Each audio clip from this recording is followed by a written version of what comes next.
Hi, it's Kim Darwaza here, your Northern Virginia realtor. And this week I'm sort of going to do a real estate roundup format, which I'll talk about some things I've seen in the market and then various questions that I've received this week.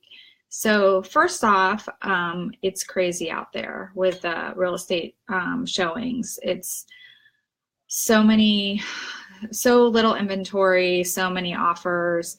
I'm seeing people waiving home inspections or doing them for void only. I'm seeing people waive the appraisal. There's definitely a lot of escalation addendums out there. So it's really, really a tough market, especially for first-time home buyers who don't have a ton of cash.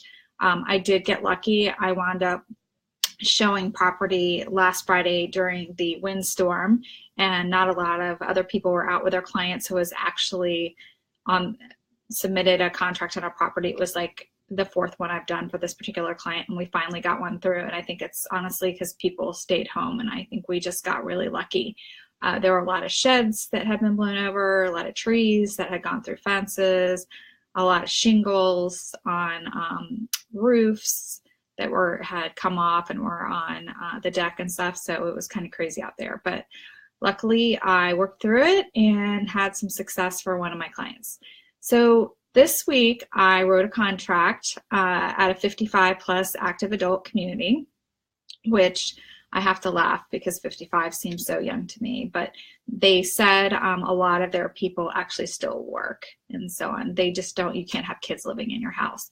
But I think it's I know a lot of us have aging parents, and I think it's just a great opportunity. The particular community was Regency at Ashburn. Literally, you can walk to One Loudon from there. So it's a great location for shops, amazing restaurants, the theater out there, Top Golf, you name it, it's out there.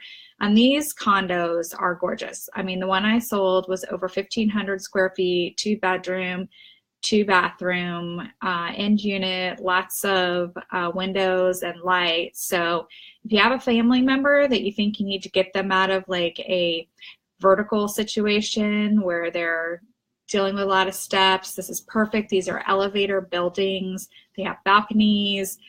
They each have these like party rooms, I guess, in the lobby, and apparently happy hour.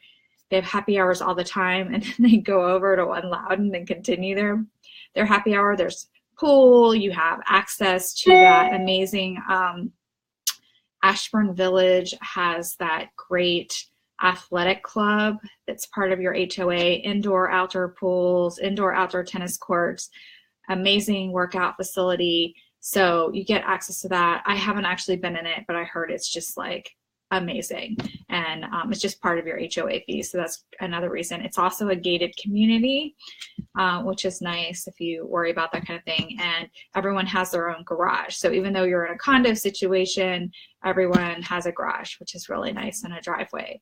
So you don't have to walk outside the building. Like the garage has a door that goes into the building, and then you go up the elevator. So that's kind of cool.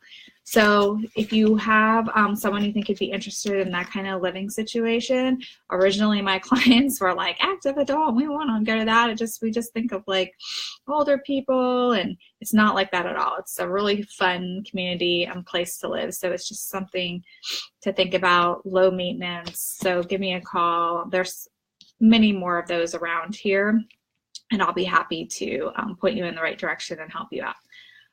So one of the questions I got this week was about how big the range hood should be compared to the range. I sold another new construction property, and the range hood is smaller than the range. And they asked me, is it supposed to be this way? And I said, that's a really good question. I don't know what the standard is. So I asked my home inspector. He said, there's no code violation for the range hood being smaller than the range. He said, in his words, it just looks dumb. So I went out on the Sub-Zero Wolf website, did some research, did some other research, and they say, so basically your range hood should actually be larger than your range or cooktop. So if your range is 30 inches wide, you should do I think they said like a 36 to 42 inch hood is what looks good with it. So just thought I'd throw that out there. It was an interesting question that someone asked me.